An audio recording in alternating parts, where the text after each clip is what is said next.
The Icons of Real Estate podcast. Are you ready to learn the proven money-making secrets from top-producing icon agents? Ready to skyrocket your business? This podcast is for you. Tune in every week with your host, Tomasz Fonseca, and find out how to implement proven strategies to 10 times your business. From $3 million to $30 million in just 12 months. Brought to you by the Masters in Real Estate Marketing, Arter SEO.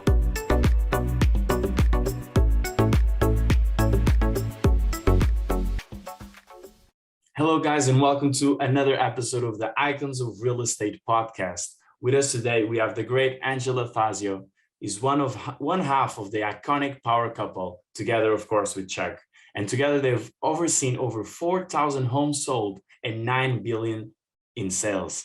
And as international real estate team builders, and in just a short time, they joined EXP in 2020. Angela and Chuck have grown their organization to over 7,000 agents. To be honest, I don't know what else to say on this introduction. Welcome to the show, Angela. Thanks for coming. Yes, thank you for having me. I appreciate it. Yeah, and it's too bad Chuck couldn't join us, right? He's not feeling very well.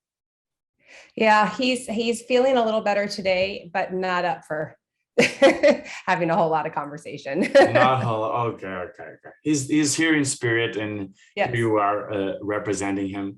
So usually how we start at the Icons of Real Estate podcast, and in order for to get to know you, I would like for you to tell your real estate journey.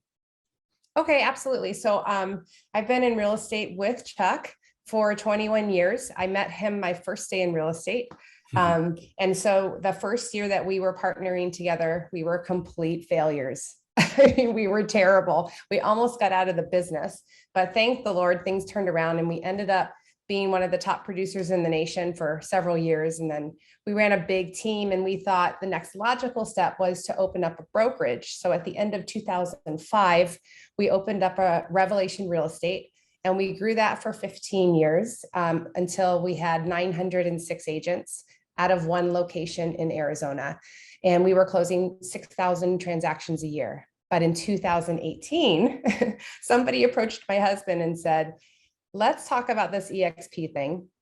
It was a hard no at first, but he ended up, long story short, he ended up coming to EXP in January of 2018. He left our brokerage.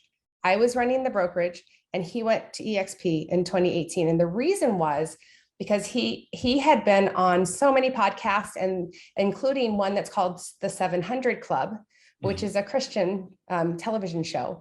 And so all of these people all over the world were contacting my husband. Hey, when are you going to put a Revelation in my area? Can you coach me? Can you mentor me?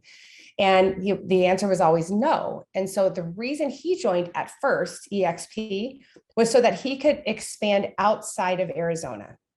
So for the first year, he really didn't do anything. And then all of a sudden, he started to discover all of the incredible benefits of EXP. He came home one day in the middle of 2019, and he said, I think that we need to consider really seriously this EXP thing, because we said we would never close our brokerage. Of course, everyone says that, right? And so we spent 6 months praying about it and weighing, the pros and cons. I mean, we had a very successful brokerage. And so to close that down was radical, but we did in January of February, the end of February, 2020, we just shut it down. And people were like, you're crazy. Why would you do that? And then they thought we were crazier because out of our 906 agents, only 300 of them came with us. Oof. So everyone thought we had a catastrophic fail. Yeah. And so that's the reason why my husband and I are in two different spots, because he came in 2018 and I didn't come until the end of February 2020. So his organization now, nobody's laughing anymore, but his organization is about 7,300 and mine is 900. So it's been incredible, and I'm having the most fun I've ever had in real estate. Okay, so this was the story that you wanted to tell, that I didn't have all the details. And yeah, thanks. Now I think I understood But like, how was the process of obviously it's a very big decision, and we had on the podcast before someone that had a brokerage and moved to XP, but we were talking about like an indie brokerage with 40, 50 agents, and they Yeah. managed to take 13, like how's the process of moving a big brokerage just like Revelation, and you have to try to convince, or not, it's not convince, as to show the opportunity to 906 agents. How was the whole process? Well, what's really interesting is we've learned a lot. Now, my husband is the director of broker of I'm not going to get it right. He consults with EXP for broker acquisition because we had such an extreme experience. Because the interesting thing is we shut down. You can't tell 906 agents. I mean, it's like impossible. Yeah. And then the pandemic happened 2 weeks later. So, a lot of confusion and a lot of, being afraid. Well, since then, a lot of those agents have come back to us, but it was quite the process. And one of the things that we love to do is to help large teams and brokerages think through it and strategize, because we did a lot of things right. We've made some really big mistakes when we were coming over, and EXP had never had anything like us come over. So, it was stressful, I'm not going to lie, but now I love that we had to go through that. Of course, it turned out great, but we now can help others do it even better than we did it. Because it's a process, and there's a lot of things to consider, that if you aren't a large team owner or a large brokerage owner or even a medium-sized brokerage owner, you don't know unless you consult with somebody who's been through it, right? Exactly. That's how consulting works. Yeah. and yeah, but for everyone that might be listening to this, there's a lot of fears like you had before you made the decision, right? If you have a large team or indie brokerage, a lot of hesitation in order to move to EXP. Can you maybe share some of the mistakes that happened with your move to see if they don't happen again with the others?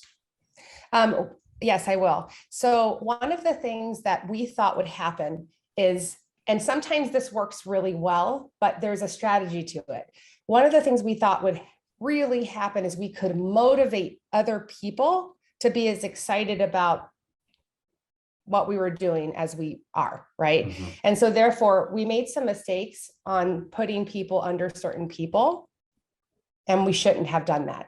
Now we feel intelligent enough to say, under these circumstances, it makes sense to what you call stack, put people under people. And in these other circumstances, it doesn't make any sense, don't do it, right? Yeah. So that was one of the things that we learned. And then it was just, there weren't really a lot of great systems for onboarding, and we've got that down pat now. The onboarding was difficult, and lost some people in that process because it's a huge endeavor to onboard all of those people. So we've got that down pat. And then what we really love to do now that we didn't understand, because we didn't understand EXP fully, is to really think through, how do you change your mind from being an owner, either a team leader or a broker owner? How do you unpeel that old way of thinking and replace it with the leverage and all of the benefits that EXP has? Nobody helped us do that. We had to go through that naturally. And now I know that I'm equipped to say, unpeel that. That's old thinking when you were the owner or you were the team leader or whatever you are. And you need to replace it with this that EXP has. Because I got into real estate and into broker to our brokerage because I wanted to help agents succeed. I wanted to help people attain their goals. And by the time I had run the brokerage for 15 years, I was doing this much of what I loved and this much of what I didn't like. Mm-hmm. And so to not fall back into that trap when you come over to EXP, you have to change your thinking. So the mental mindset part is probably the hardest thing if you don't have someone walking through it with you and directing your steps and saying, that's old, this is what you replace it with. I don't know if that makes any sense. Broker owners will get it. Yeah, broker. Yeah, I'm not a broker owner, not yet. But I was actually wanted to talk about that as well, because you said, okay, one big thing is the mindset. And of course, mindset is ever changing thing, sometimes even changes every day. And my question is like, did your mindset change over the years as you grow and even to be like a more and more influential person in the real estate industry and EXP? Okay, so that's for Chuck and me, that's a lifelong endeavor. Every single week, we do a midweek Mind Freak podcast for selfishly to keep our minds sharp. Mm-hmm. And so we are very intentional with our mindset. And one of the greatest thing that happened when we shut our brokerage and moved over to EXP was a shift in mindset and the ability to think bigger. Even though our brokerage was the largest single office independent brokerage in the world at the time, Mm-hmm. we were the lid. We were for lack of a better word, smartest people in the room, right? And as soon as we moved ourselves into the environment of EXP around all of these like-minded, really big thinkers, it catapulted our mindset. It catapulted the way that we think bigger. And I think we always knew it mattered who you surrounded yourself with, but we didn't know to what extent we were being held back by staying the leaders, the only leaders or the main leaders. So coming to EXP has been dramatic for our mindset. I don't know if that answers your question. No, I understand, because I think so you were at the top of your game, Mm-hmm. and then you went to another game. And, yes. And with the other game, there's another players, and you may not be at the top of the top, of course. Thank God, right? I want to be around people who are so smart and think bigger and challenge me. Yeah. Yeah. But that is amazing. But of course, you're not at the bottom as well, because of course you're still an inspiration for a lot of people, and I guess that's why, like, you managed to grow your organization into this extent of like 7,300, like you said.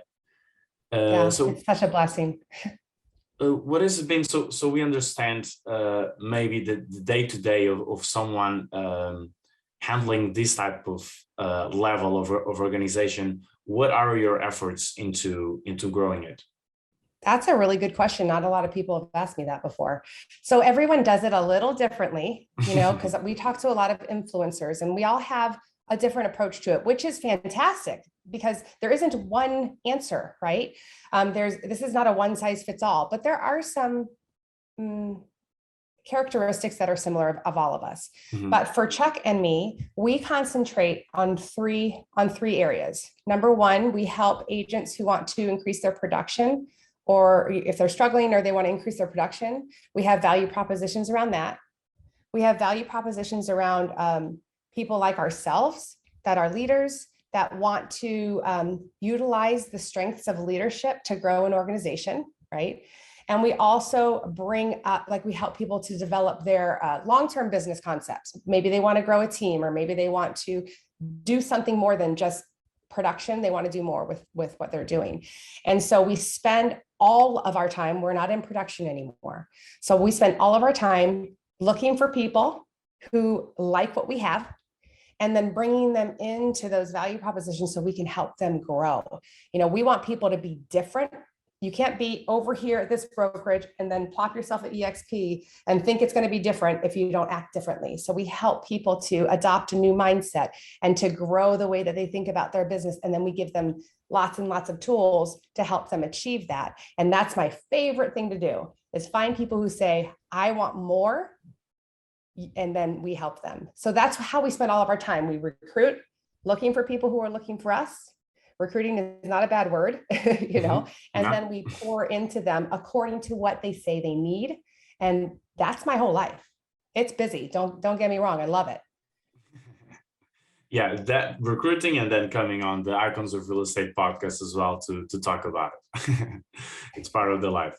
But yeah, you said that you're looking for these people, and I like to go to the root of the strategy, so you're looking, where do you look? Like, what do you do to look for? Mm-hmm.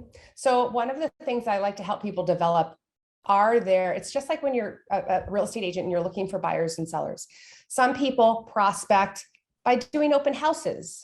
door knocking, social media, and everybody kind of gets to choose according to the way God has wired you. How are you going to go and meet these people? It's the same thing with recruiting, right? So I choose the activities and the things that play to my strengths so that when I'm doing it, I don't hate it, right? Mhm. And that I can be really authentic and valuable to people. So personally, I love to bring on any kind. So some people say, I don't want any new agents, or I don't want this or that. I love them at all levels, right? Because I can help. I've been at all levels and I can help them at all levels. So I do help brand new agents and struggling agents all the time because I know we can do it, right? So I have students and looking for people getting their license, wanting to get their license, or maybe they've just started and they're struggling because they don't have the roadmap. So that's a bucket of prospecting that I go after. Another is I run a lot of women's things. So I focus on women and moms in real estate. And I have a couple of podcasts and other ways that I can reach out, seminars, et cetera, reach out to that audience. I love business strategy calls.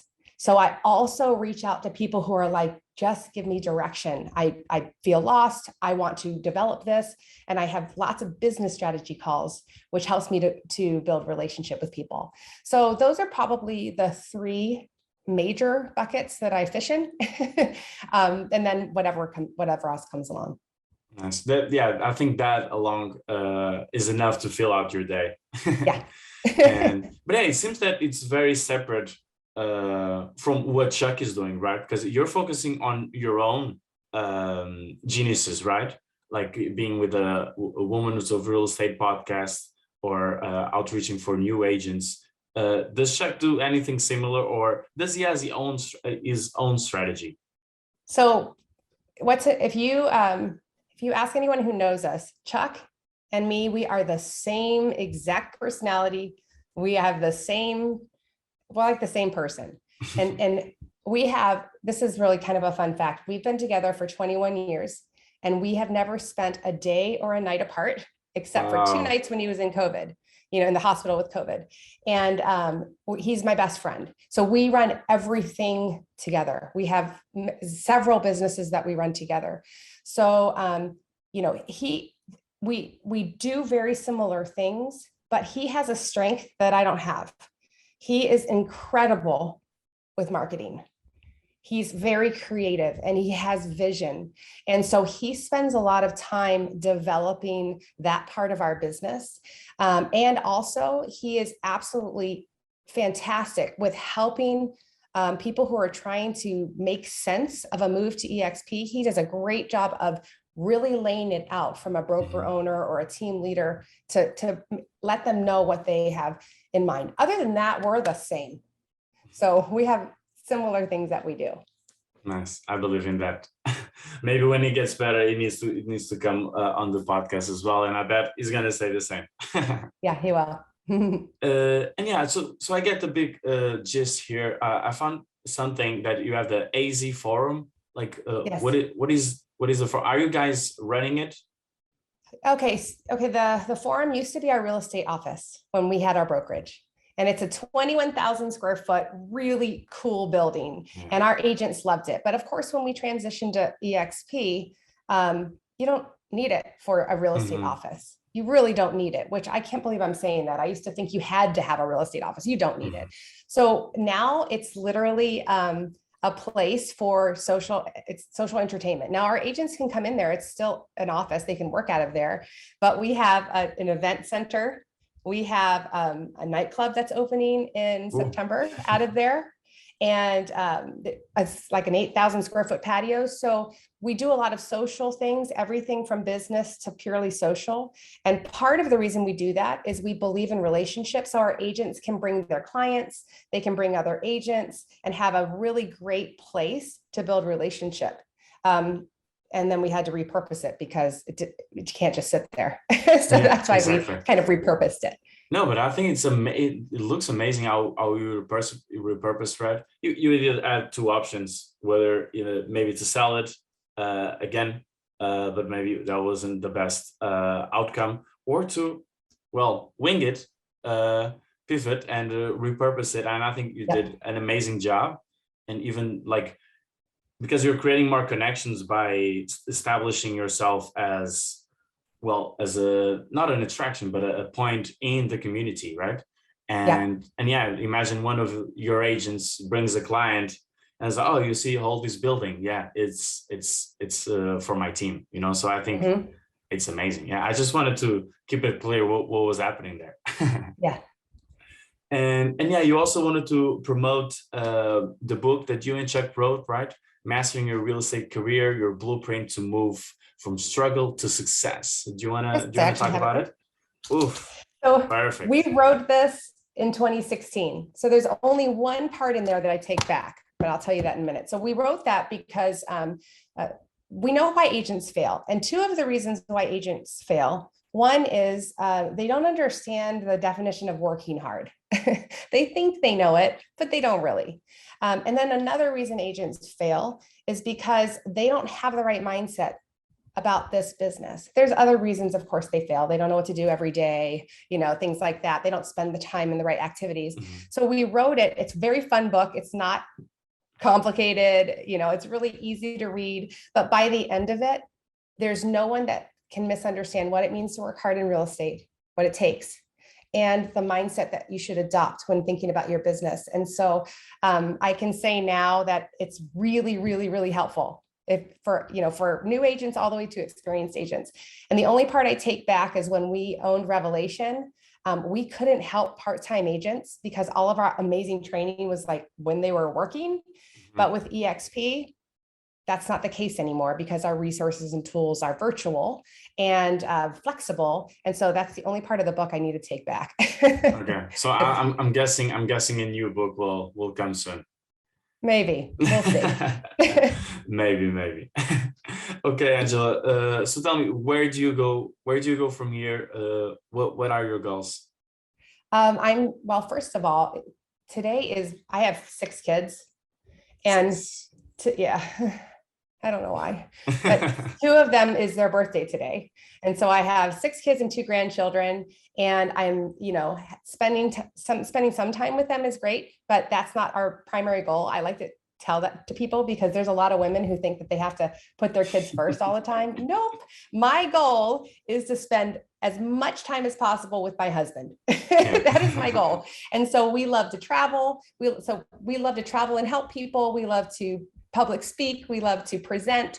And so EXP affords us the ability to travel more and to help more people. And so our goal is to just continue to grow our organization and add value to people because it lights us up. So our goals aren't that complicated. We just want to reach more people and travel more. So I have specific number goals, but we don't need to go through that. It's just doing the same. I don't want to change a thing right now. I'm having so much fun and helping so many people. I don't want to change a thing. I want to keep doing it. Perfect. So keep doing it. Yeah. And we keep loving it here. So tell us, like, how can our audience reach out to you? So on Instagram, I do Instagram. My husband does Facebook. So we're the Iconic Power Couple. Iconic Power Couple is how you can find us on Instagram and Facebook. We're really easy to get a hold of because if you Google us, you can find our phone numbers, you can find our emails, and any way that you decide to reach out, we would love to be a blessing. That's probably, anyway, it doesn't matter to us. We don't have any restrictions. Perfect. And thanks. You're a blessing to us here on the Icons of Real Estate. Thanks for coming along. And yeah, hope that you enjoyed this as well. And now Yes. you can maybe go and enjoy your kid's birthday. Don't let me I'll take try. more time with that. Yeah, thank you so much for having me on. I really appreciate it. It was a pleasure. Thank you, Angela.